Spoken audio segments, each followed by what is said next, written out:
Everything occurs, everything is manifested, everything happens at a non-physical level first. And then we add to it through our focus and our intention, and we bring it into this material realm.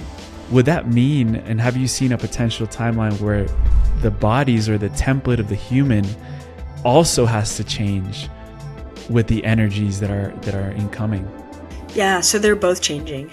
They are, but the physical form is taking a lot longer to shift. And so I call it the hardware versus the software. And I actually touch upon this in my anxiety book, believe it or not, that there are things like solar flares that are changing the frequency of the planet. We are frequency beings. So yeah, our software is updating.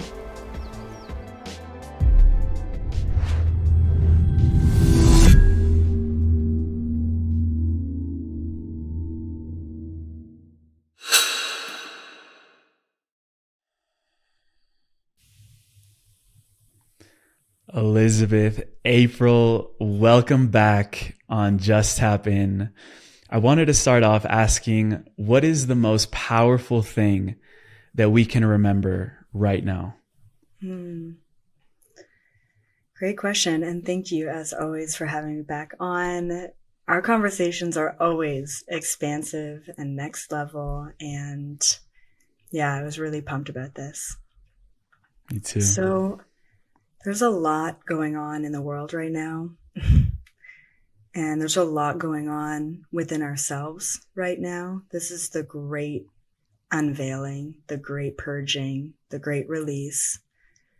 So I guess if I were to remind anyone of anything, it would be that you chose this.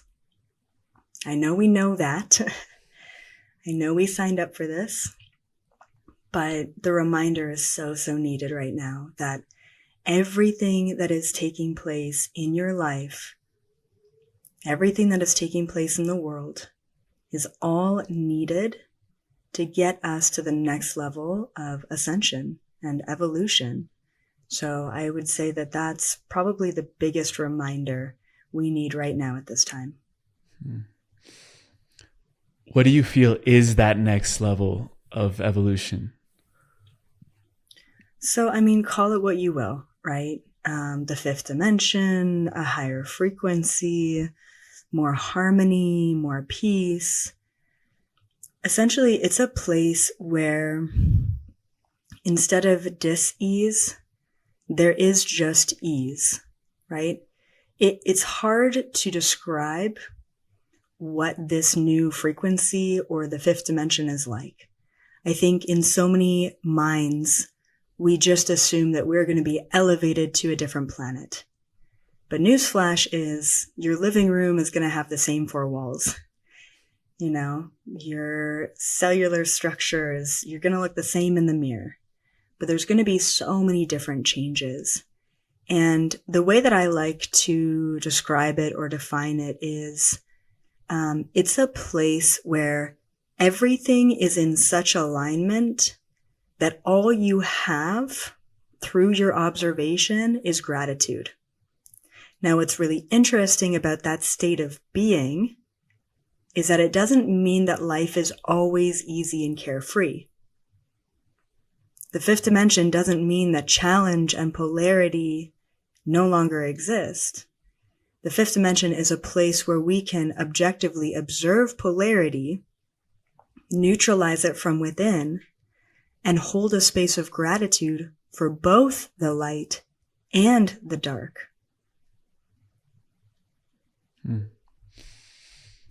You've also referred to neutrality as the 0-point frequency. I'm really curious where that comes from, because I've also heard it in advanced technological things that will be emerging in the future when we talk about 0-point. So when you tie that together to everything that's going on with the evolution of our species, neutrality, and also the technology that is being accelerated right now, what are we discovering about the 0-point? I mean, really everything, right? Like we're moving from a linear understanding, let's call it, to a multifaceted quantum understanding of existence. And you can see this especially when we look into quantum mechanics, right? Neutrality and 0 point frequency. 0 point is a place where everything exists simultaneously. It's not singular. It's not just one or the other. It's not polarity, I should say. It's not one or the other. It is unity. It's both. It's past, present, and future together, all at the same time. And in that way, because our entire lives, no matter what age you are, we have been raised on a linear way of thinking. We've been raised on a polarity way of thinking. You're either left or right. You're either black or white. You either have money or you don't, but that's just not the case anymore. And I know that there's a lot of people out there that are really struggling. And one of the easiest ways to sort of pinpoint this struggle is our own identity. It's like, well, 20 years ago, like you were just a mom. Like that was your identity. That was your thing. That was your life. Or you were just a secretary. That was your identity. That was your life. That was your purpose. That was your mission. That was your paycheck. That was your everything. And now that's not enough anymore, right? Being a mom, like that is everything, but that's not enough anymore. So who are you beyond all of the labels? Who are you beyond all of the, external influences? And who are you at your core? Well, you're all of it. You're everything. You're every aspect of your life, but you're also none of it. And when we can get to that place of 0 point of everything and nothing, then and only then do we have the conscious awareness to be able to choose which state of frequency we want to be in. And the thing that came to me years ago, and it's come up now more than ever, is a teaching that I like to call vibrational navigation. It is the ability to consciously move from one state of frequency to another. It sounds complex. It sounds, difficult to do, but we do it every single day. I mean, think about you go to work and you're focused, and that's your energy. That's sort of where you're at. And then you come home and you've got the kids and you're cooking dinner and you're cleaning and it's chaos. It's crazy. You're doing homework, all the things, right? And then you settle down and you watch a movie and it's an emotional movie and you start crying, right? I mean, right there in that 24-hour period, you are up, you're down, you're side to side. You're experiencing the vastness of frequency as a human being, which is incredible, but you're doing it without control. You're doing it without conscious direction. So all I'm asking people to do is say, choose which state you want to be in. And I think where we get into the spiritual bypassing of life is that everything is butterflies and rainbows and the universe has my back and don't worry, it's all going to work out in the end. And that's great. I love that too. We need that. But that's not all that there is. There isn't just light and love. There is some really nasty darkness out there. And moving into a higher frequency doesn't mean that we are avoiding the darkness. It means that we are choosing to consciously experience it and then be present while we're in it. And what we do when we're present with the challenge is we expedite it exponentially. Instead of having to go through that dark period for months, for years, instead of having to repeat the same cycle with finances or relationships or career, you show up to feel it all, to experience it all, to dig deep while you're in it, not 5 years later. And when we can do that, when we can show up for the darkness consciously, we learn from it so much faster. We never have to go back and re-experience it. Then we can move into the light. And then you move back into neutrality where you can observe both objectively. When we can learn how to vibrationally navigate, we truly become masters of this reality.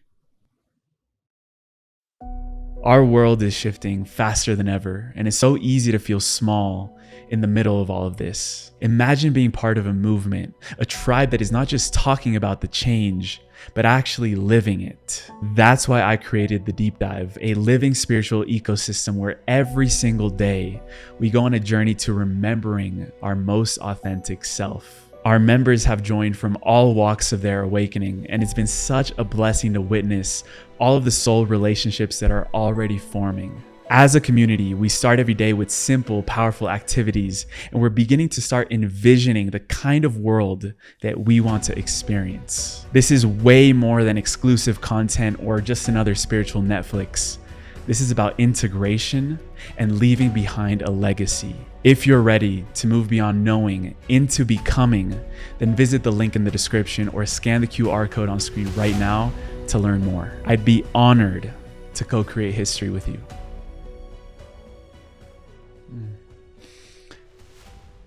You've remote viewed some of the darkest aspects of humanity, and a lot of it you share publicly. And I'm sure there's many things that you haven't shared publicly as well.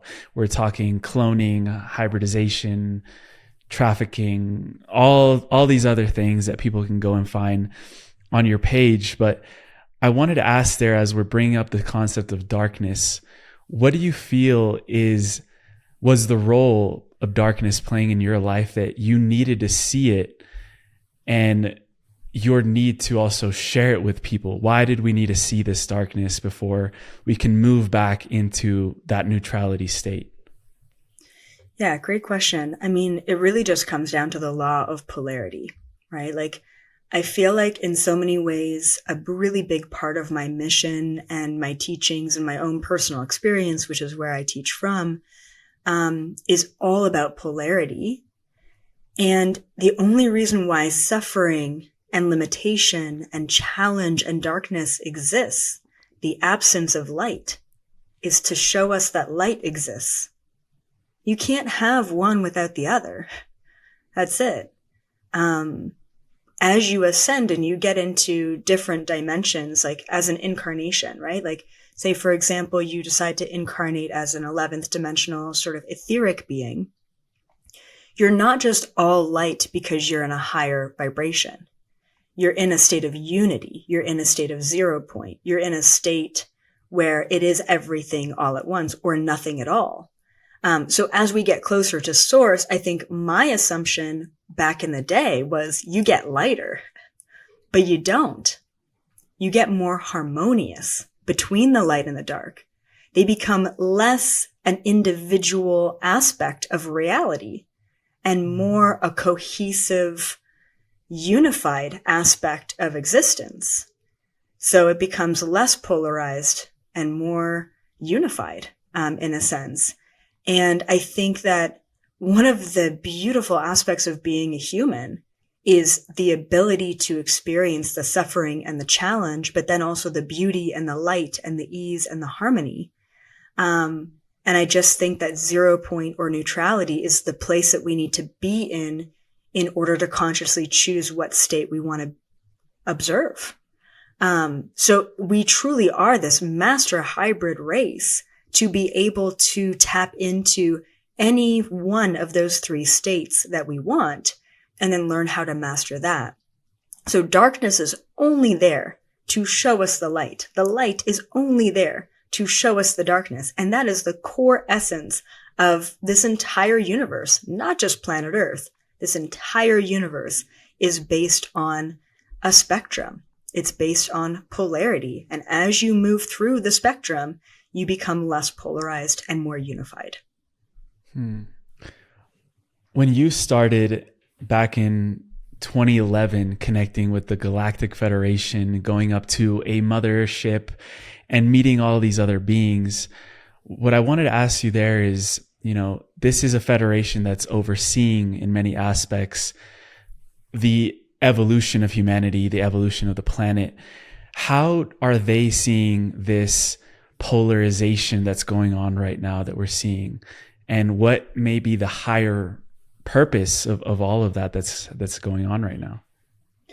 Yeah, I mean, I always say that every 6 months or so, I have a bit of a human tantrum. because something will happen on planet Earth, whatever it is, okay? Just corruption, basically. And I will get pissed off, like as a human, as like a 33-year-old female. I am just astounded. And we have this huge organization of beings who only want the best for us. They're overseeing our evolution. They're highly advanced. So I literally like go over there, stomp my feet, and kind of yell at them and say, guys, what are you doing? Like, how are you allowing this amount of suffering? How are you allowing this amount of corruption? Like, why aren't you doing anything about it? Now, of course, there's the law of non-intervention, and they tell me that all the time. But above and beyond the law of non-intervention, it's the learning experience of the human condition. And the learning experience of the human condition requires a certain level of challenge and suffering, a certain level of limitation and lack in order for us to find the light. And there's a lot of us, and I always say, that the brighter a light you shine, the darker a shadow you cast. So for a lot of the empaths and the sensitives and the starseeds that are out there, we've already been in the darkness. Like individually, like we've already gone through it because we're starting to find our light. If not, you've already found your light, which is incredible. Collectively, things are a little bit slower. It's gotta get worse before it gets better. And every time I storm over there and I yell at them about what's going on planet Earth, they always tell me we are exactly where we need to be. That everything is going according to plan. Everything is going according to the collective planetary contracts to allow for our ascension. We've got to go through the darkness. We've got to understand the limitation before we transition into the light. Last time we had our conversation toward the end, you mentioned to us that you were getting personally trained on our blind remote viewing strategy, military style remote viewing. And I was really curious to open up that realm and ask you sort of maybe what came through in that training that has maybe enhanced the places that you're going now and exploring and discovering and finding out all of these hidden gems and truths for humanity that now you're also in a way delivering to us. What went on in that year of training for remote viewing, which you were already doing, but this was maybe more of a structured training. How was that like? Yeah, for sure. So yeah, I'm self-taught, right, in remote viewing. I believe everyone can do it. You just focus long enough to get out of your body, and then your curiosity guides you to where you want to go. I think for me, the biggest thing that I got out of being trained in the scientific blind military style remote viewing is that holy shit, like I can do this, and it's been like externally verified. So I mean, the exam alone to pass to get certified is a 4-hour long exam. And like, yeah, so that was really huge for me. I think just the validation, and then I can present that validation to people who are like, right, sure, you're leaving your body and talking to aliens. So that was big. And of course I didn't start my career off that way because I don't have anything to prove to anyone. I'm not trying to convince anyone. I'm just living my life and having my own experiences. But it was so cool to get a random series of numbers, draw a picture, and have it be accurate every single time. A couple of other like really interesting points that I think I gained access to just through that style was just once again a validation that within remote viewing, within astral projection, you can leave your body and you can go beyond time and space. So one of the targeted locations that I was given, once again, random series of numbers that meant absolutely nothing. And I was taken to this man that I saw standing on a rock. And he was incredibly powerful. And I saw this sort of beam of golden light going from his top of his head all the way up into the universe. And then I saw this crowd of people in front of him. And obviously at the end of the target. And these sessions go on for about 2.5 hours. and you don't know where you're going. And so at the end, she's like, oh, congratulations, you were on target. And I was like, what was the target? Who is this person? I've never seen energy like this. And she's like, it was Jesus. And it was the Sermon on the Mount, which is a really famous sort of Renaissance painting that was painted depicting a story in the Bible. And I just thought it was really interesting because it's not that I don't believe in the Bible, but there's a lot of stuff in there that was either exaggerated or just not totally accurate or written by second, third, fourth hand accounts. I thought it was really incredible to be able to go and pinpoint such a very specific location. And the only proof we have of that moment is this Renaissance painting that was painted potentially 1,000 years after the actual moment. And you hadn't seen the painting? Really You hadn't seen that painting before? I'd never seen the painting. No, wow. Never. That's but I mean, my picture mirrored that image exactly, except I drew the beam of light and there wasn't any beam of light in the painting. And then the other thing too that I thought was really interesting is within the scientific remote viewing, they prompt you to smell the air, and they prompt you to touch the surface of a building, and they prompt you to utilize your five senses within that space and within that environment. And I had never really thought of doing that before in my remote viewing sessions. And it's really wild. Like, I could feel the surface of a building and tell that it was smooth or that it was bumpy or that it was round. I could smell the air. Like, one of them was the Kennedy space launch. So there was a huge rocket launch. And every time I took a deep breath in, like, my nose would burn. I'm like, I don't know why my nose is burning right now. And of course it's blind. Like, you have no idea what's going on. And then you just kind of piece all the elements together. So that's really enhanced my own remote viewing as well. But ultimately, I think just that validation for me was so cool to see that, like, I could fit what I do into a military style structure. And if the world needed me to prove my abilities, I could sit in a blank room, completely blindfolded, and be on target. I met remote viewer 001, Joe McGonigal, at the Monroe Institute just a few months back. And he also describes his experiences with the CIA, that they were training these people to be these psychic spies. And one thing I love about you is your curiosity. And I feel like that's really a guiding force in all of your work. Is you start with your own curiosity, you go, you find out, and then you share with the public. And what I'm curious about right now is to know where that curiosity of yours has been swinging recently, and where you've been going, what you've maybe been wanting to find out about the world, humanity, our current state, what is going on in the world. Where is that swinging right now? Yeah, great question. If I'm being honest, my own human life has been so insane that my focus has been very distracted. Like 2025, I really feel like I've been doing the bare minimum when it comes to showing up for humanity.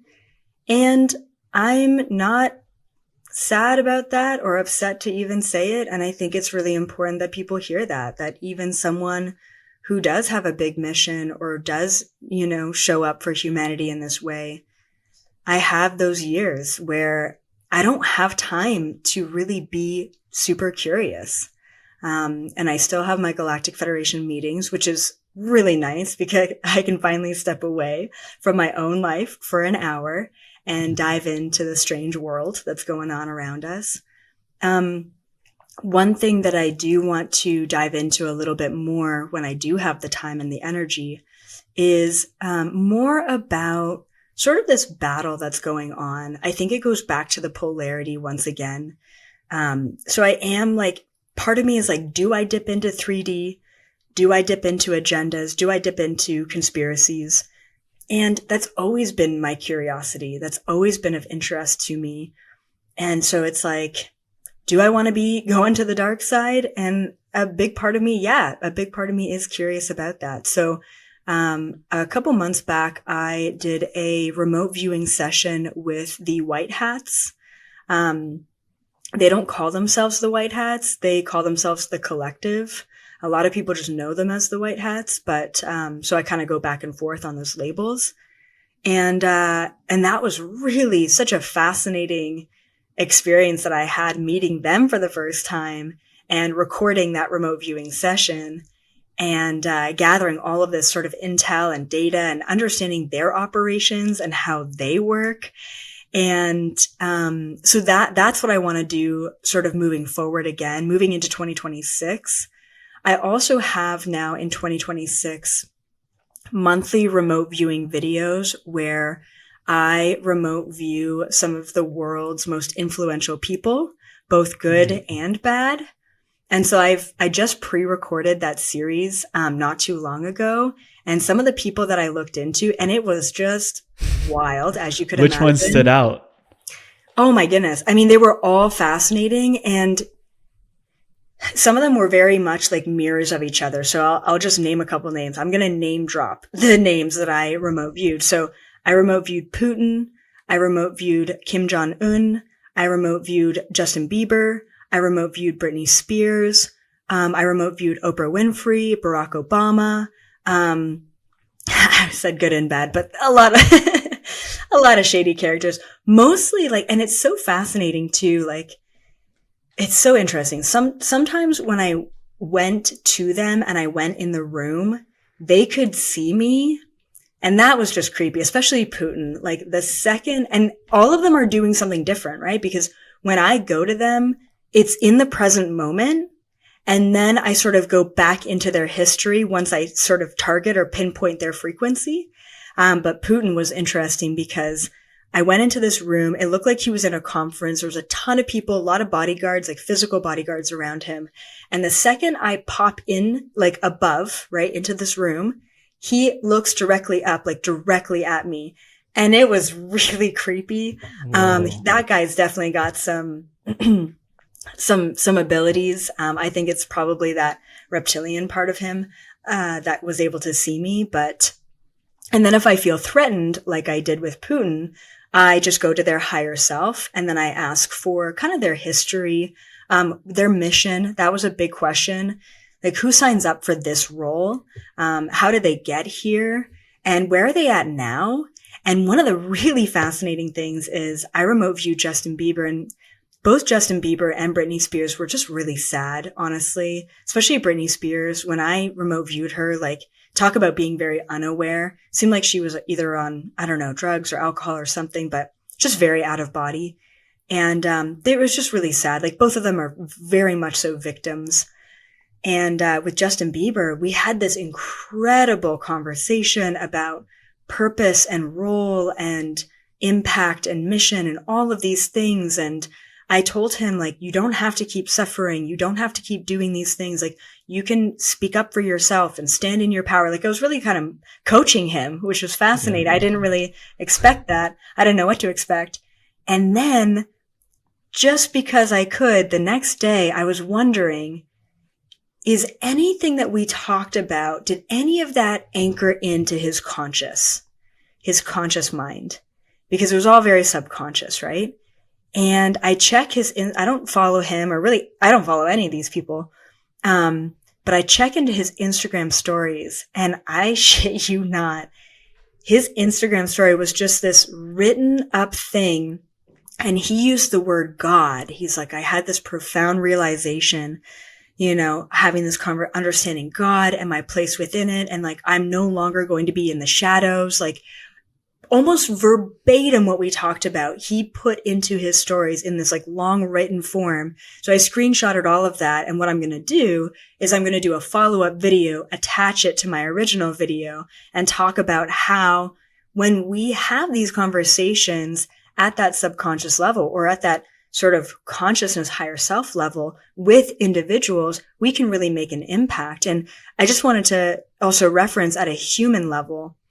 In 2025, a lot of people have had to have a lot of tough conversations whether it's with their partner, their coworker, their family members. And what I like to say is we can have these conversations in the quantum before we ever have to have them in the physical. And this is sort of, it's kind of aligning to this remote viewing conversation of, if you're worried about having a conversation, have it with them in your mind first. Don't worry about how they're going to respond.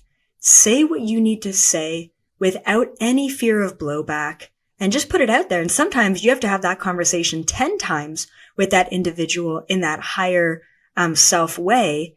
And then when it does really materialize and come into this density, the conversation is easy and effortless. And it's as if you've already had it 10 times before, and they were already anticipating and expecting what you were going to say. What's the difference in the energy when you're communicating with someone's higher self versus when you communicate with their 3D human self? Yeah, great question. And it's the same with spirits as well, right? So when someone who has crossed over, so they've left their physical body, and sometimes they get stuck, right? Like, in Catholicism, we call it like purgatory, right? But they'll sort of get stuck in that darkness or that liminal realm. And when they are stuck and they haven't crossed over to the light, they're still very much so in their identity, very much so in their ego. And it's very emotional. They're very sort of caught up in their human life. When they cross over into the light, they have the perspective of, yes, this was my human life. This was my emotion. This was my perspective. This was my limitation. This was my challenge. And then this is me now. And it's the same thing with talking to someone directly in sort of their 3D mind versus their higher self. The higher self just has that 0 point neutrality. That higher self has that objective perspective. When I'm talking to someone just with their current present mind, it's usually very much so the fight or flight. It's usually very much so the polarity, the love or the fear. We don't really get a whole lot of that higher state of awareness. And that's why I think we can bring in that higher self into the present moment without needing to cross over to get there, And I think that is the ultimate state of being, because that is really showing up in a conscious state more often than not.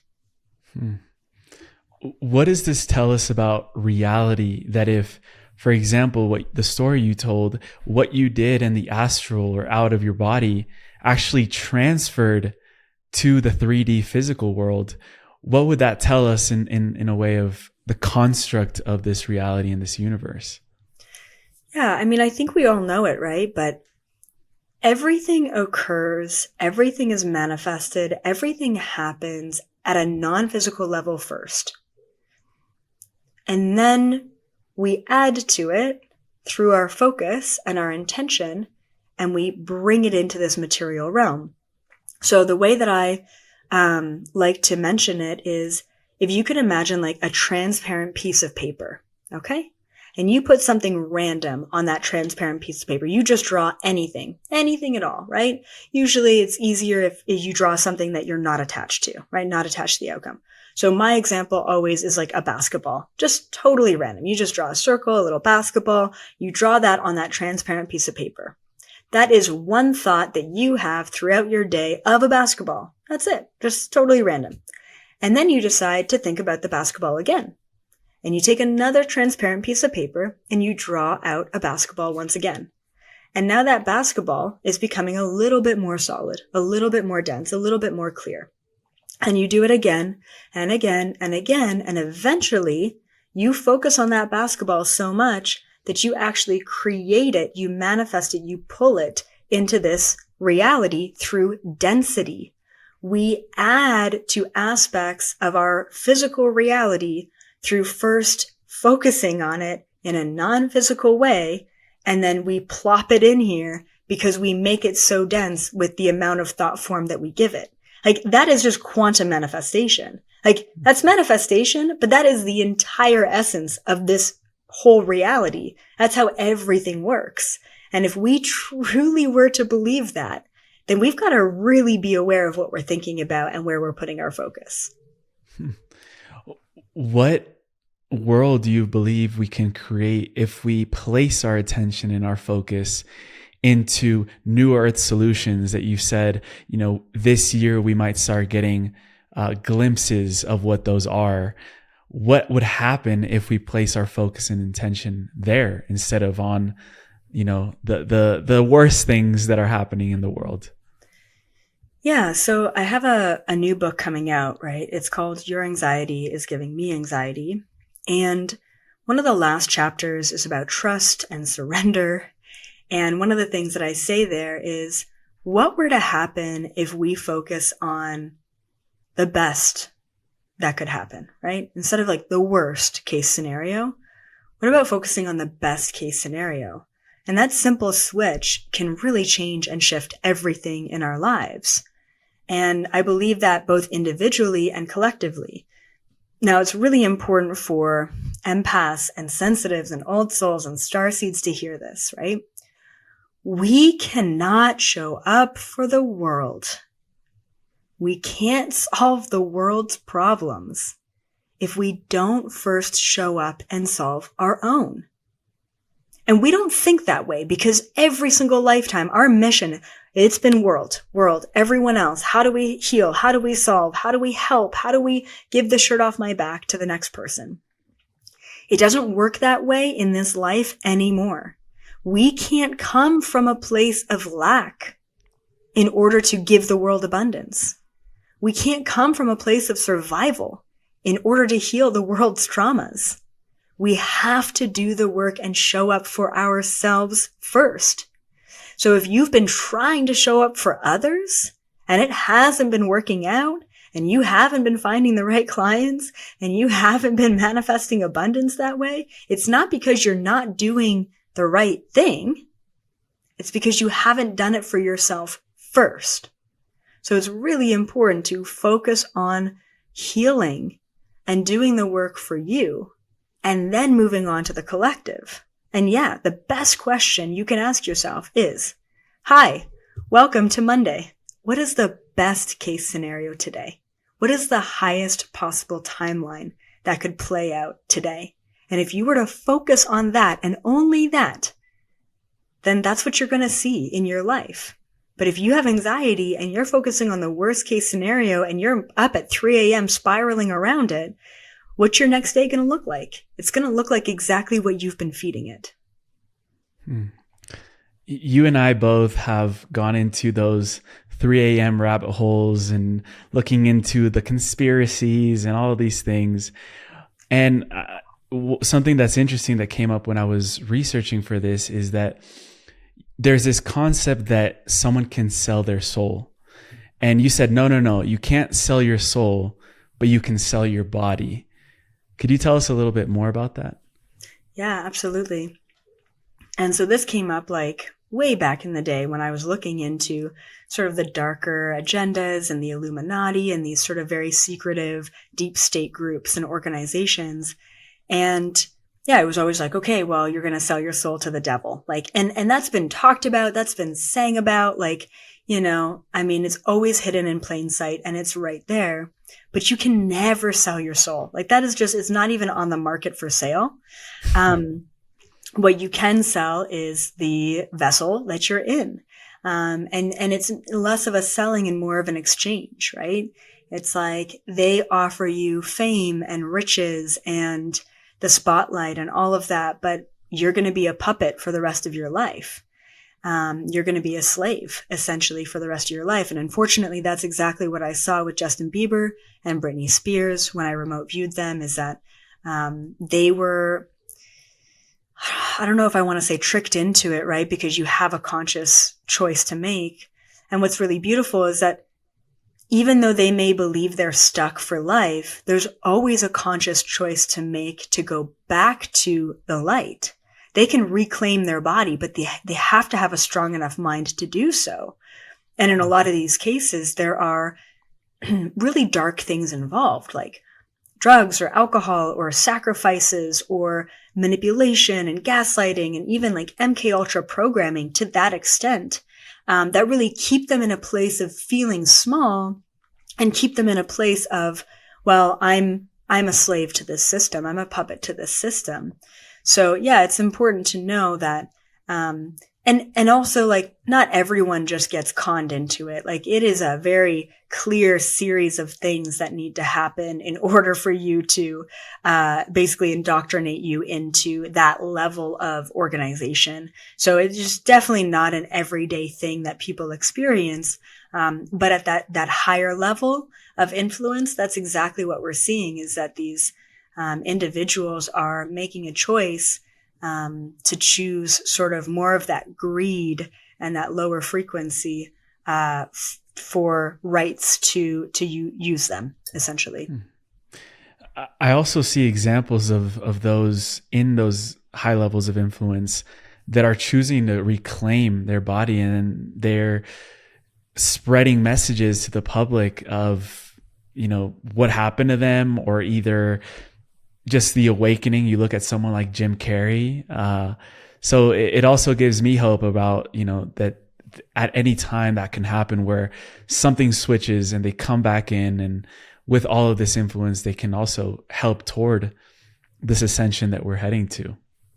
Yeah. And I think that that's where sort of that deep state is pretty concerned, is that the shift is happening and the vibration on the planet is changing no matter what. And so that's going to start this massive awakening for everyone. And they've got a lot of people with a lot of influence. And just like Jim Carrey, like once they start awakening, there's no going back, and they're going to start to expose things. And so there are quite a few celebrities that I've seen that could be massive whistleblowers in this field. One of them that I've seen for sure that I feel like she could make a really big difference, but she's also been in that industry for a while, is Taylor Swift. And like for me, I'm not a fangirl of anyone, so I don't really know her music. I didn't know what to expect when I did remote view her, but when I did, it was so interesting. There was a lot of like sort of darkness that you typically see with people who have been indoctrinated into those organizations.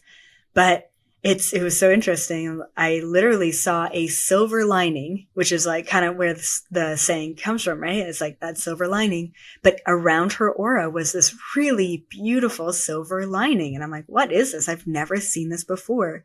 And there's this essence of purity that's still there. It's still glowing. It's just behind the surface. And at any point, when it's safe for her, really, she can really come out and expose everything that the industry is. And we've seen that. I mean, look at the past, even 5 years, how much exposure, especially when it comes to trafficking and other really dark, seedy areas of Hollywood. It's happening. And it makes me so, so happy that people are actually talking about it.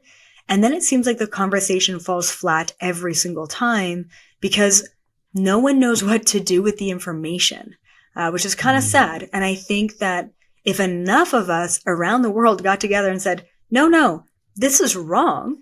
And this is something that no matter your age, your race, your language, your culture, no matter where you live in the world, we can get behind basic human rights. And this is going against basic human rights. We can stop it. But people either they don't want to know, or they don't know what to do about it. And so they always turn the other way. It is a lot of information now that you're talking about that, like to receive, this is a completely new paradigm of what you thought was the world and what you thought were certain industries. And so just going a little bit deeper into that around when we receive this information, what can we do in that sense? Yeah, great question. So, I mean, there's a lot of things that we can do, especially when it comes to human trafficking. I think the two biggest cover-ups in the world, if we talk about conspiracies, are human trafficking and aliens. Like those are the two biggest cover-ups that I've been able to see as a remote viewer that penetrate the entire planet. It's just not localized to the US. Like this is everywhere. And both are there, like both are covered up for their own reasons in a sense. But with human trafficking, the number one thing that just the average everyday person can do is educate yourself understand that it is happening, that it is way, way more common than we think. Maybe go to the extent of finding a local organization, right? Because they're everywhere, and supporting them. Maybe it's volunteering. Maybe it's just giving a $2 donation or something. Or what you can do is you can send all of the victims of human trafficking white light and love and support from a distance, because there is a lot of fear around it. So even when we are made aware of the truth there, we're scared about it, and we're feeding that. We're focused on it, and then we're feeding it our fear. But if we can focus on it and feed it our light, and we just elevate the frequency of human trafficking even just a little bit, moving that needle is going to help to purge it out and release it from the planet. So that's like the easiest thing that we can all do, is just think about it, focus on it, and give all of those victims so much light and love. It goes back to the quantum manifestation. It's where we place our attention, is where we give our energy, and that's what we'll create in the hologram, this virtual reality. And one thing that's interesting that I would love to do for a moment is, every time and every month you go up to the Galactic Federation, you already have your sort of group, your clique, your friends that you have over there. We're talking Kinetic, Timothy, Sasha, Garu, G. I'm really curious if you could briefly introduce who are these friends that you've made within the Galactic Federation, maybe some of those things that they've taught you about yourself and of reality, of the earth, of the evolution that we're going through. I feel like if you want to just start there. Oh yeah, for sure. So yeah. And then every month I also meet brand new members too. So it's truly never ending. And some of these beings are even hard to describe, just because they go beyond, what we assume an alien to be like. So a couple of my buddies up there, one of the first ones that I was introduced to is Kinetic, who is a Pleiadian being. He's a male. He's super old. I think he said he was around maybe 1200 or 1500 like Earth years old. Typically Pleiadians don't live that long, but he really wanted to sort of see planet Earth through this transition. And I did ask him, like, why not just reincarnate? And he had reasons behind that. So he works on a council called the Security Council, and it's the Pleiadian Security Council. So it's all just Pleiadians, which is interesting because a lot of other councils are mixed species. And they deal with specifically human Earth matters. They do deal with like other species as well who want to be involved in planet Earth. So it's like interplanetary, extraplanetary, issues. And so he's kind of where I go to for, it could be an environmental crisis, it could be a war, it could be a political thing, a financial thing, but typically very like relatable to planet Earth. And he's really good, and he's really been a good guide for me as well throughout the years. He's who I first met back in 2011. And then there's another one, and I've learned so much from him, and I could talk to him honestly for hours. But also you get so confused. Like I have had long conversations and I'm like, all right, you lost me. And his name is G, and he is an Arcturian being, and he is on a very small council of about maybe 3 or 4 other Arcturians. And so they have this like technology. It looks like a glowing ball or a glowing sphere, and they're in a very small dark room. And think about it as like a quantum computer. And essentially the quantum computer is able to hold the data for all of the different possible timelines, specifically related to anything, but specifically related to planet Earth. And so he's on what I call the Timeline Council. And so when I ask about a future event or an agenda that could be playing out or something that humanity could be aware of, I go to G, and he tells me about the most probable timelines that are playing out in front of us, just like having a really big solar flare event. And so we have to understand, so this is where it gets kind of weird and very quantum mechanics-y. And so I've learned so much from him. And there's also a lot of very complex questions I've asked him along the way. And he explains it like it's, just cutting through butter. And my human brain cannot comprehend it enough to even describe it. But yeah, a lot of what he said is how these days on planet Earth, timelines are moving so rapidly that it's like there's pros and cons to it. So, obviously a benefit to timelines moving so rapidly is we can move through karma and we can move through lessons and we can move through darkness and challenge really rapidly and change something, like change the financial markets or whatever so rapidly, right? From one day to the next.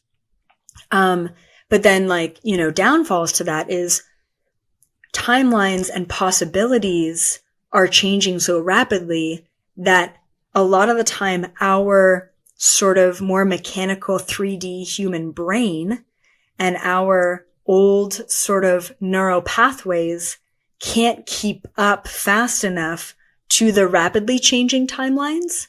And that's why it's like politically when something happens, like everyone's up in arms about it. They can't accept that this is the way that things are and things are changing rapidly and then what's next? So we're kind of so stuck in the shock of the change that we can't process it. We're just reacting to it. And it's the same with our own lives. It's like, it feels like in so many ways that life is happening to us rather than us happening to life.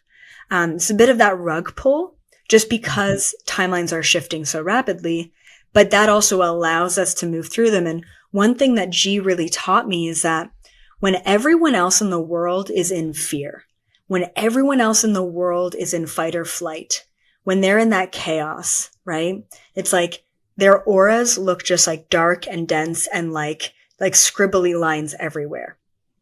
They are not consciously manifesting their next move. They're in chaos. They're in reaction. They're in fight or flight. They are stuck in fear in that moment. So, believe it or not, that is the best time to manifest. COVID? Best time to manifest. Everyone was so stuck in their own fear about the world that no one was asking, okay, who am I? Where am I going? What do I want next? And the people who did ask those questions got there really freaking quickly. So just keep that in mind as well, is that we can so easily and effortlessly hop individual timelines and collective timelines, but you have to show up presently and you have to be conscious about it. With the timeline fluctuations, how you were saying that sometimes these current bodies are not equipped to such rapid change, and we have our reptilian brain and all these other things that our bodies in a way are outdated to the energy that Gaia, the earth, is bringing in. Would that mean, and have you seen a potential timeline where the bodies or the template of the human also has to change with the energies that are incoming? Yeah, so they're both changing. They are, but the physical form is taking a lot longer to shift. And so I call it the hardware versus the software. And I actually touch upon this in my anxiety book, believe it or not, that there are things like solar flares that are changing the frequency of the planet. We are frequency beings. So yeah, our software is updating. It's kind of like having a super old iPhone and doing a software update on the super old iPhone and nothing works, right? Because it's like, oh my goodness, like now we're just so incompatible. That's what's happening. So the hardware version of it is, yeah, our physical body, our cells, our cellular DNA, and then also our neural pathways as well. How our brain functions and sort of the old habit patterns and attachments and fears that we can get stuck in. And so over the past, really since 2020, okay, we have been getting these huge solar flares. We've been getting this huge Schumann resonance spikes. We have been prompted to shift our frequency, prompted to shift our mindset, prompted to be more conscious, more present, to have more accountability and responsibility. And a lot of us have listened to that. A lot of us have learned that. A lot of us have gone through the spiritual boot camp. Fantastic. Now 2025, you've got two camps of people. One camp is the camp who has gone through the energetic shift. They're in a higher frequency. Their body has not caught up yet. So what's happening in 2025 to that camp of people? Sickness, health crisis, old injuries coming back, just random things. Doctors don't know what's going on. And it's because their body's like, whoa, whoa, whoa. In order to progress, in order to move forward, in order to anchor in to this number one year of 2026, you have to purge out the toxicity. You have to, recirculate your body and your cellular DNA. And a lot of that is about sickness and health. And it's like we thought we were healthy before, but we had no idea the amount of toxins or parasites or whatever that was just not serving us, or just old traumas and energy stored in the body. And now it's making its way out and it's coming up as random tumors and like just weird health things that no one can explain. And so that's what's happening to that sort of camp A. And then camp B are the people who have not listened, have been prompted to change, have been told, hey, you should probably change your job. Hey, you should probably change your relationship. Hey, you're probably not happy. And they're like, nope, I'm really happy. Nope, I'm going to stay here. Nope, this is comfortable. Nope, I'm going to be. And they're getting the rug pull right now. They haven't listened. And now they're getting the rug pull to energetically up level and shift, which means a lot of foundational, like physical, human foundational shifts. And then also a lot of identity, mindset, spiritually awakening shifts that are happening, like the aha moments. And then give it another probably 2 years. So we're looking at 2028, where they're then going to go through the health complications, the purging, the detoxing, all of those issues to then get to that level. It's got to be both energetic and it's got to be physical. So really think to yourself, like, where am I at within that spectrum or those two camps of individuals? So interesting. And I'd also love to talk about another one of your friends that is not an alien. We can call them anxiety. Mm-hmm. And you talk about anxiety in a very mystical, spiritual way. Let's start. I think this would be interesting to do. What does science say that anxiety is, and how have you perceived it in your own experience and how you've tuned into it energetically? Yeah, great question. So scientifically, like the rhetoric right now is a lot about, it's a lot about the symptoms of anxiety, right? They won't say that they're just focusing on the symptoms of anxiety, but the way that they pinpoint it is emotionally, biologically, cognitively, how is the reaction affecting us in all of these ways? What I've seen that's missing within the rhetoric and the understanding of anxiety is, what is it? Like, what is it? And in order to understand what something is, and I think this is sort of part of my remote viewing background, what is it? Why is it happening? We have to go to the source. The real question is, where is it coming from? Everyone is so focused, even in the spiritual world. Okay, you're having a panic attack. Breathe through it. Tap on your forehead or, do these things. And that's great too. And I've got some breathing stuff in my book too, right? But no one is pinpointing what it is and where it's coming from. And I believe in order for long-term sustainable healing from anxiety, we need to go back to the source. And I got to tell you, like, I understand why no one's pinpointed it, okay? Because it is so complex and so confusing. And I had to do a lot of meditating to really dig into the simplest way to understand anxiety and explain it so that it targets everyone who's suffering from it. Mm. And here's what I derived. Now, of course, take it or leave it for anyone listening. I was able to pinpoint that there are 3 different sources of anxiety. And it actually came down to the linear aspects of time. I know, it's going to sound weird, but like, hear me out, okay? Past anxiety, present anxiety, and future anxiety. So past anxiety as a source of anxiety is specifically related to past traumas. So say, for example, you're 3 years old, your parents took you to the beach, and there was a huge wave that came over. You got tumbled by the wave. You weren't able to breathe, and your parents got you out, but it was like a really scary situation. You subconsciously suppressed that. You don't remember it, but now every time you go and you're by a big body of water, you start to have a feeling. What is it? It's anxiety. It's a panic attack. You are not consciously correlating that you have a panic attack or anxiety around water because of that moment, because you don't consciously recall it, right? A lot of chronic anxiety that sticks with us every single day, that's just sort of there always, typically is related to past anxiety. It's typically related to traumas in the past, which require healing, right? But we have to pinpoint those traumas in order to heal them. And sometimes they do go back to past lives. So I do sort of touch briefly upon that as well. The book is about anxiety. It's not necessarily about healing. So I prompt everyone to do their own healing work when it comes down to past anxiety.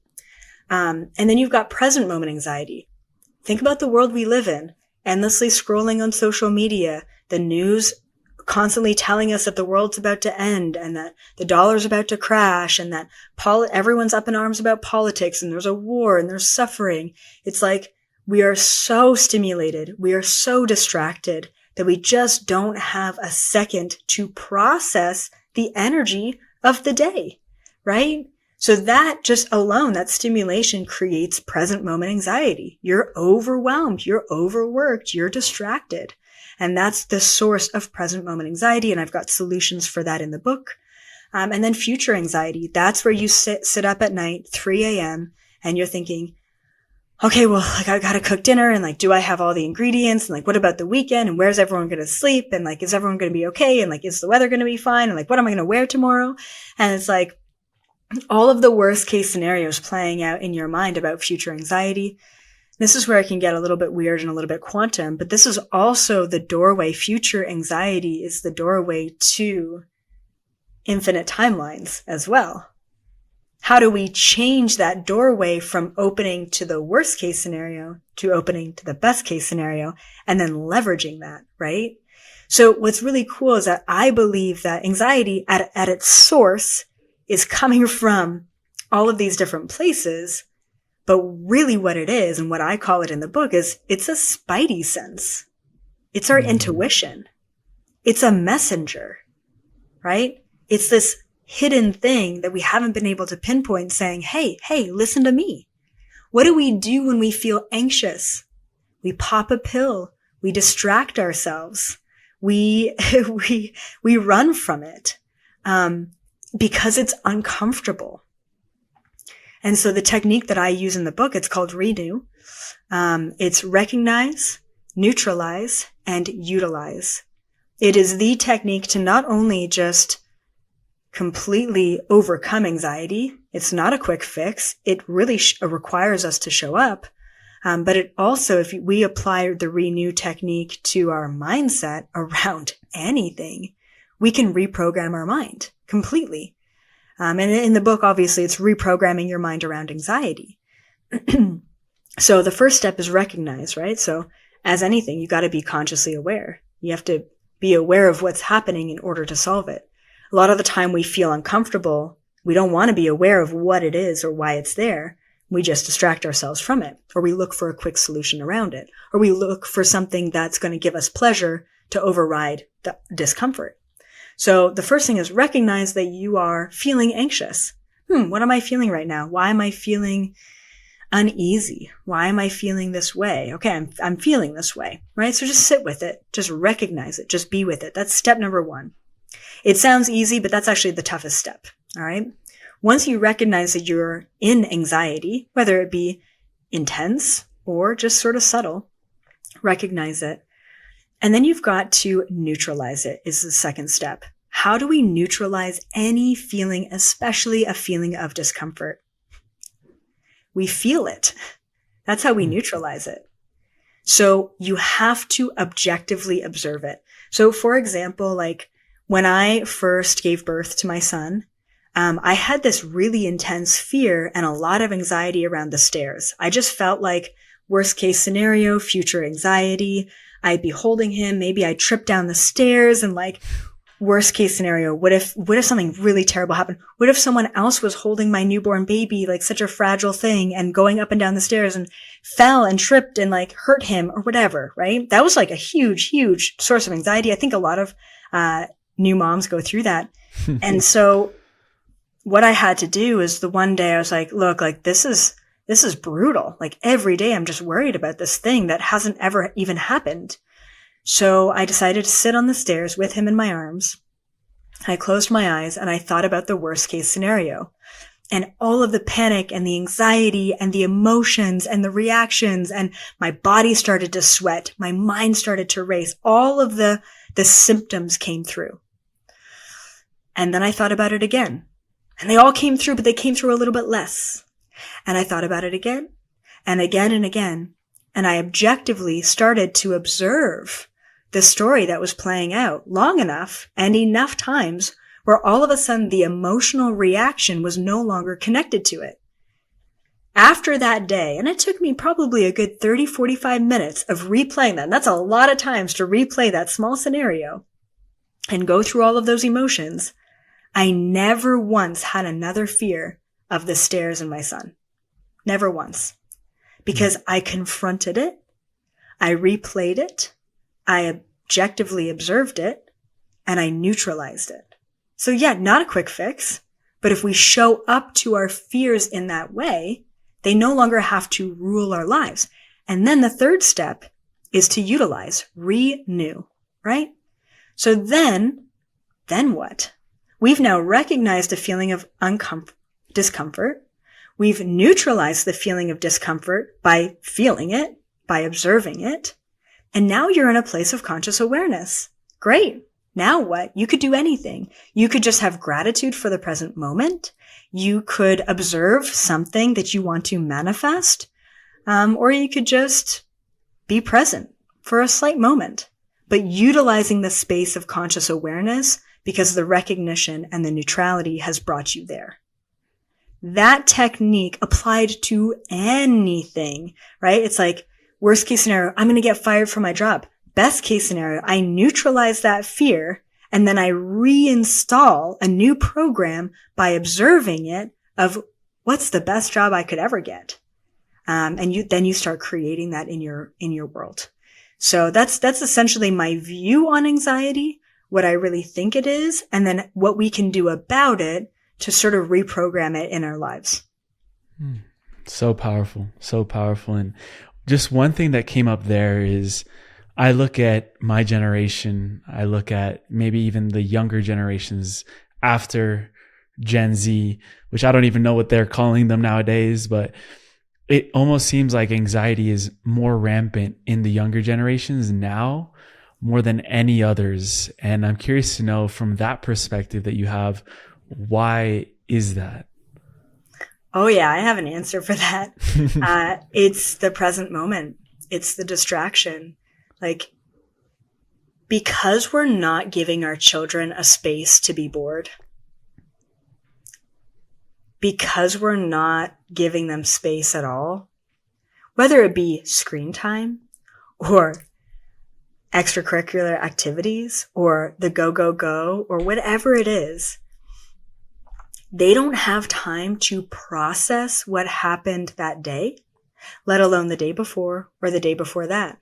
So it all culminates, it accumulates, it builds, and it builds into a state where I'm not happy with this, so I'm going to go to this. I'm not happy with this, I'm going to go to this. This doesn't make me happy, so I'm going to eat this chocolate bar. That doesn't make me happy either, so I'm going to eat the bag of chips. Whatever it is, it's this constant pleasure seeking because of the constant state of discomfort, because of the constant onslaught of stimulation. So not only is it be okay with not being okay, be okay with the discomfort, be okay with the boredom, but also give your children a space to not do anything at all and allow them to just feel into their day, feel into the moment without a constant need for distraction. So I have a whole chapter on how to de-stimulate your life. And even with my son, like, I really make sure that the toys that he has are very specifically oriented to either building or creativity or movement. And I don't have 10 toys out. I make sure that they're not all like loud and flashing. They're open-ended, creative toys where he can sort of make his own thing out of it. And unfortunately, we just live in a world of quick fixes and tons of stimulation and distraction. And I think eventually these younger generations are going to grow up and they're going to really seek the present moment authentic experience. So I know that the pendulum will swing over to the other side, but if their parents can't help them right now, then they're going to have to help themselves eventually. Boredom, not having that space for boredom is huge, because when I'm bored and when I'm just like really just thinking about life, that's when I get my biggest ideas. That's when I get to contemplate and integrate. I do 4 of these interviews a week, and there's so much information here that if I don't give myself that time, I will go crazy. And I've only ever had one panic attack my whole life. 2021, I was in the middle of dissolving a really toxic business partnership. I was getting out of that. There was legal things involved. And then also I was in California, sleeping on my friend's couch, preparing to do my first ever in-person interview at 23 years old with Dr. Joe Dispenza. And I was like, what the hell? Like, what's going on? And one day at night, it was the most random thing. I entered a full-on panic attack. And it's a little bit what you said. It was the present moment. I hadn't integrated really what was happening. Also, there was so much happening. But also, I wanted to ask you there, could a panic attack also be a sign or a symptom to a quantum leap that we're confronting in our life? Because that experience itself, like, I slingshotted into a new reality after that trip. And after all of that happened, within 2 months period, I had started the podcast. I left the business partnership. I'm doing what I love. So using my story in a way, because that's the only thing I can relate it to. With the quantum leaps. Yeah, no, great question. So, for example, right? If you were to listen to the subtle signs, like, that was a full-on panic attack because everything was building to that moment. But guaranteed, there were these little moments of, that didn't really feel right, but we're just going to move on. Ooh, yeah, that's a bit of a red flag, but that's okay. Like, no big deal. Move on, right? If you were to listen to all of those little tiny, subtle, spidey sense signs, those little tiny moments of anxiety that we don't really listen to, and you were to make those little tiny shifts along the way, you would have gotten to the same conclusion. Panic attacks happen because we're not listening, and all anxiety is saying is, hey, I'm knocking on your door. Hey, I'm trying to tell you something. Hey, you're not in the right timeline. Hey, you're not in the right place. Hey, you got to change something. Hey, and you're like, no, I'm good. No, this is fine. There's nothing else other than this. This is good. I'm comfortable. I'm safe. I'm happy. It's what you're convincing yourself. And the more you don't listen, the more of a rug pull, the more of that ripping of the Band-Aid you're going to get. So it's not necessarily indicative of, like, they're not synonymous in the way that you're going to get a panic attack every time you do a timeline shift. But if you don't listen to those subtle changes and change slightly along the way, if you refuse to listen, absolutely, you're going to get a full-blown panic attack. And then you're going to shift everything because you're in a state of surrender. You're like, all right, cool. Yep, I don't know what to think anymore. Like, I am in a state where anything can happen. Anything is possible. It's like the panic attack creates this experience where you don't know who you are, you don't know where you're going, you don't know what you want anymore, and you're just sort of open to the possibilities. It opens all of the doors, and then you just surrender and you float downstream and you end up where you're going to go anyway. So you could either listen and show up and make those small, subtle changes, Or something like a car accident or a big health crisis will shift you into that direction. It doesn't always have to be a panic attack. And then the other thing I wanted to mention about anxiety is that it is contagious. Just like the title of the book, right? Your anxiety is giving me anxiety. The kids these days in the younger generations, you and I are in younger generations too, we're more sensitive. And so it's not just watching the news every day, which I'm sure, you don't do, I don't do, but there's a lot of people who do that. It's watching the news and feeling it all through the screen.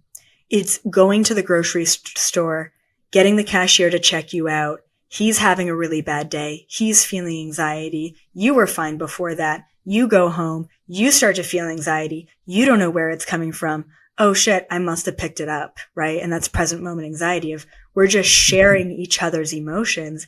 And as the frequency increases, that's only going to be more and more common. There's actually a lot of scientific studies that are coming out right now saying that emotions are contagious, which really backs the understanding that anxiety is an energy notification. It is a messenger. It is a spidey sense. It's not a chemical imbalance. The chemical imbalance or the physiological reaction to it is not the thing itself. It's just the symptom, right? So yeah, I just, part of me worries a little bit that because no one's really covered these aspects of anxiety before, that it might be a little overwhelming for people. And I'm like, I don't want to overwhelm someone who's already anxious. So I just have to make sure that people know, like, my book is not a quick fix. It is a complete reprogramming.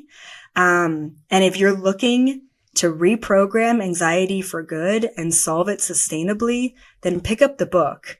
If you're looking for a quick fix, then maybe that book isn't for you right now. I love how you said that it's contagious because, as people here that are listening, I can assume a lot of us are empaths, and imagine a world where if we learn how to enter those neutral states, that's also contagious with others. Like I go into a room, and if I'm next to a really calm person, like immediately I'll go into that calmer state, and we can create those states of being for other people just by anchoring it within ourselves, which goes back to the conversation that it is up to us to make those changes. Absolutely. And for all of the parents out there, you know that your children are just such mere reflections that if you're anxious, if you're panicky, if you're worried, they're going to be anxious and panicky and worried. And if you're holding that space of calm, they're going to be calm and confident right there with you. Yeah, we end every show with a segment called The Final Trio, some questions that we'd like to ask at the end, personalized to each guest. Of course, before we go into that, I wanted to ask you, where would you send people to connect with your work? We talked about the book. We'll link that. I just pre-ordered it this morning. I'm excited for it to come in. I think it's beginning of January, 2026. But where would you send people to connect with you and all the other things that you have going on right now? Yeah, so most of my content can be found, well, pretty much all of my content can be found on my website, elizabethapril.com.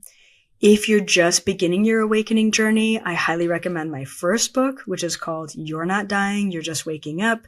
You can buy that on Amazon right now or listen to the Audible. Super quick read, but really impactful. And then, the anxiety book, Your Anxiety is Giving Me Anxiety, launching January 20th. But it's up right now for pre-sale pretty much everywhere. So that's kind of the main thing. And just know that you are so freaking powerful. Yeah. And also, where do you get these book titles? I mean, they just keep hitting. They're powerful. I love it. So these final questions, obviously you can answer them in any way that you want. The three of them are personalized to the guests. The first one I had for you is, if you could only share one truth to prepare us for the next 5 years, what would it be? Yeah, great question. What pops into my mind, other than just practicing vibrational navigation, which we talked about, is radical responsibility. if I were to give you one truth, one thing to prepare you for the next 5 years, is to fully and completely and utterly understand that everything good in your life and everything bad in your life right now, you created. And if you were to truly own that and truly understand that and take full responsibility for both of those, then what can you uncreate? What can you recreate? That radical responsibility will allow you to shift your entire life the way that you see it to benefit you. Beautiful. This also kind of goes tied to that, but it's more personal. And that is, what is the deepest truth that you've carried in your heart since your spiritual awakening that's been hard to share with other people that aren't ready for it? You know, one thing that's kind of come back around for me this year is having people that I love and care about really doubt me. And I think standing in your truth and speaking up for what you believe in has been one of the really most difficult things, especially when you are an empath and you do feel so much. And you do care about people and you do care about what they think and how they perceive. And I think my entire life since my spiritual awakening has been a balance between me trying to show up and prove myself to the world, and then show up and prove myself to me, and then to get to a point where there is no proof needed at all in either direction, because I just trust and surrender. And so I think that, you know, rediscovering that this year and letting go of my attachment to how other people perceive me has just been so important and so challenging. And it's something that I would prompt everyone else to do. Is it doesn't matter if they are your father or your coworker or your partner or your sister, whatever those labels are of the people around you. If they don't see you and they don't trust you and they don't believe in you, that's totally okay, because they're on their own journey. And as long as you see you and you believe in you and you trust in you, that's all that's needed to get to the next level. I love that. If you had to distill everything that you've lived and taught into just 3 guiding codes or activations for humanity, what would they be? Well, the first one would be, you are way more powerful than you think you are. And the second one would be, you don't need to sacrifice yourself in order to experience unconditional love. And the third one would be,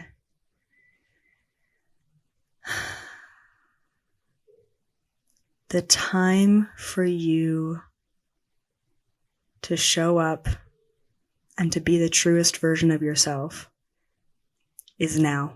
There's no more waiting. The time is now.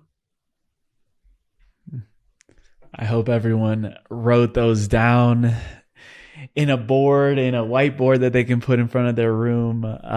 Have it put it on a t-shirt, because those are really, really powerful codes, EA. And also, just to end, I wanted to acknowledge your courage, the way that you bring these truths that are most of the time hard truths to be delivered. But you do it with such care, and I can resonate with that because we're both July babies, Cancer signs. So I see your love and care for humanity and people. So it's like a motherly energy, but also you're just delivering the hard truths that we need to receive and bring to light. So thank you so much for the work that you do. Anxiety is one of the biggest conversations I think that can be had in the spiritual community right now and for the young generation. So that's why I was like super excited to jump on. such an important conversation. And we also sprinkled it in with some esoteric stuff along the way. So thank you so much. Sending you so much love. And I'm excited to continue these conversations with you. Absolutely. Thank you so much. As always, I am very excited for our next conversation. Always.